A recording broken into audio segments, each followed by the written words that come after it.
If anyone told me I would wake up one morning as a married woman, with my bride being the girl I once swore I could never love, I would have laughed in their face and ordered another round of bourbon.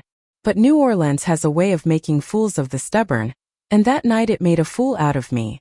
It all began in the French Quarter, where the streets smell like spilled rum and jazz music leaks from every open window. Neon lights flickered on cracked walls, and the air was heavy with summer heat that clung to our skin. I had come to escape heartbreak, to drink away the ache of a man who walked out of my life with my trust in tow. Instead, I stumbled into her. Claire. She was standing in line outside a dingy jazz bar, her golden hair catching the streetlight, laughing with a group of strangers like she owned the night. She had this way of smiling, defiant, daring, as if the world could collapse and she'd still make a joke about it.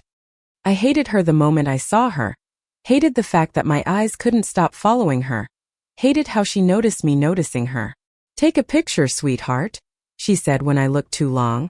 "It'll last longer."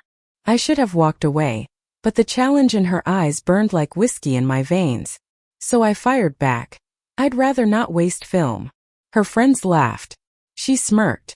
And just like that, I was caught. We drank together that night. Too much, too fast. Shots of tequila, cocktails glowing pink and blue under blacklight, laughter spilling into arguments, arguments spilling into laughter again. Claire leaned in too close when she talked, her perfume thick with gardenia and smoke, and every word out of her mouth felt like a dare I couldn't refuse. Somewhere between the third bar and the fourth, she grabbed my hand. Not like a lover would, but like a thief daring me to run away with her. And maybe it was the bourbon, maybe it was the music, maybe it was just me being reckless, but I let her pull me into the chaos of Bourbon Street, where we danced on cobblestones, shouted lyrics to songs we barely knew, and kissed like it was both a mistake and the only thing that could save us. And then, God help us, we found the chapel. A tacky, neon-lit wedding chapel wedged between a voodoo shop and a diner that smelled like fried shrimp. The minister was half asleep, the bouquet was plastic, and the rings were vending machine toys. But in that moment, under the laughter and haze, it felt like the most real thing in the world. We said yes. We kissed. We stumbled into the street with proof of marriage in our hands and glitter stuck in our hair. It should have been a joke. It should have been a one-night story to laugh about in the morning. But when I woke up in that cheap motel room, the sound of Claire's breathing steady beside me, her hand tangled in mine like it had always belonged there, I didn't laugh. I panicked, because I realized I wasn't heartbroken anymore. I was terrified. Claire didn't seem terrified at all.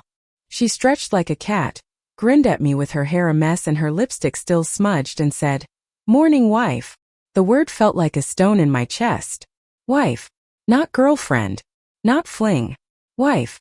I wanted to say it meant nothing, that we should tear up the paper and forget it ever happened. But when I opened my mouth, all that came out was silence. Because looking at her, I knew it meant something. I just didn't know what. The day blurred. Breakfast at a diner, greasy eggs and bitter coffee. A walk by the river where Claire fed crumbs to pigeons and told me stories about her hometown, her failed relationships, her dreams of leaving behind every mistake she'd ever made. She was too honest. Too raw. And when she looked at me with those fearless eyes, I couldn't breathe. "Tell me you regret it," she said suddenly, standing by the water, her voice daring me like it always did. I should have. God knows I should have. But the words tangled in my throat. "I don't know," I whispered. She laughed, sharp and broken. "That's not an answer." But it was the only one I had. The next nights were a whirlwind of confusion. We argued in hotel rooms, shouted on balconies, slammed doors. But then we kissed in dark corners, shared secrets in whispers, held each other as if the world outside could destroy us if we let go. It was madness, and it was real. Somewhere in the chaos, I began to realize the truth. Maybe what scared me wasn't Claire. Maybe what scared me was that for the first time in years I wanted something too much. And goddamn Claire wanted me too. The thing about running from your past is that sooner or later it catches up to you. Mine came barging into our shabby little motel room in the form of a phone call from my ex. His voice was a reminder of why I had boarded that flight to New Orleans in the first place. A reminder of betrayal and a love that had rotted from the inside out. I didn't want Claire to hear, but she did. She always did. When I hung up, she was sitting on the bed with her knees pulled to her chest, her eyes sharp and accusing. "You're still in love with him," she said flatly. It wasn't true, but the silence that followed made it sound like a confession. She stood up before I could explain, throwing her jacket over her shoulders like armor. "You're not ready for me. You were never ready." And just like that, she was gone. The days after blurred into misery. New Orleans, once alive with music and mischief, turned gray and cruel. The French Quarter mocked me with its neon promises of adventure. Every street corner held a memory. Claire's laugh in the rain, her fingers brushing mine over a glass of whiskey. The way she kissed me like she was trying to erase every scar I carried. Without her, the city was unbearable. I told myself it had been a drunken mistake. I told myself she wasn't what I needed. But the truth was relentless. Claire had cracked me open in ways no one ever had, and now I couldn't close myself back up. I found her 2 days later in a dive bar on Magazine Street, playing pool with strangers and laughing too loudly. She looked radiant and broken all at once. When she saw me, her smile faltered, but she didn't turn away. "You lost, wife?" she asked, her voice dripping with sarcasm. "Maybe," I said. "But I'm trying to find my way back." The bar noise faded. The only thing I could hear was her breathing. "I don't need another person who doesn't know what they want," she said softly, eyes fixed on the pool table. "I've had enough of that." "I do know," I whispered. "I just didn't know how to admit it." Her eyes snapped to mine, wide and vulnerable, as if daring me to keep talking. So I did. I told her about the pain I had been dragging, the walls I had built, the fear of loving again because love had wrecked me before. I told her the truth, that the night we got married, somewhere between the laughter and the chaos, I felt something real. For a long moment she just looked at me. Then she walked around the table, came close enough that I could smell the faint trace of smoke in her hair and said, "If you break me, I won't forgive you." "I won't," I promised. And for the first time I believed it. The weeks that followed weren't a fairy tale. We fought. God, did we fight.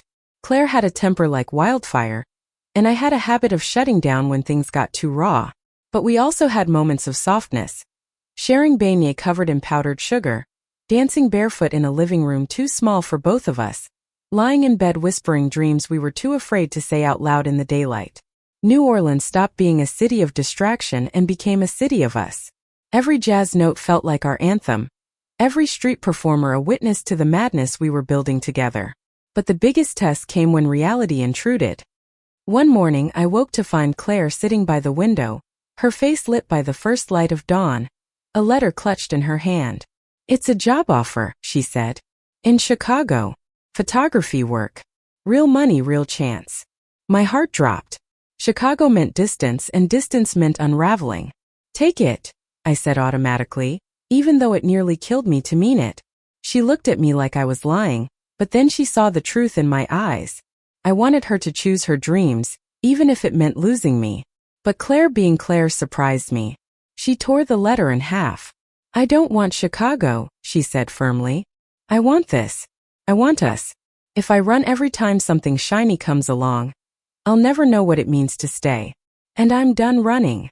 That was the moment I knew we were real. Not because of grand gestures, not because of vows in a neon chapel, but because she chose me when she didn't have to. Months later, we stood again on Bourbon Street, this time sober, this time steady. The city buzzed around us, wild and alive, but we were still. Claire slipped her fingers into mine. "Do you ever regret it?" That night, I thought about the chaos, the fear, the heartbreak, the fire. Then I thought about her, the way she had become both my storm and my shelter. "Not for a second," I said. She kissed me under the glow of lanterns, and the city roared around us. It wasn't a perfect story, but it was ours. A drunken accident turned into the truest thing I had ever known. Love, I realized, isn't about the perfect beginning. It's about what you choose after the chaos. And that night in New Orleans, I chose her. And she chose me. Thank you for listening. Like and subscribe to get notifications about next videos.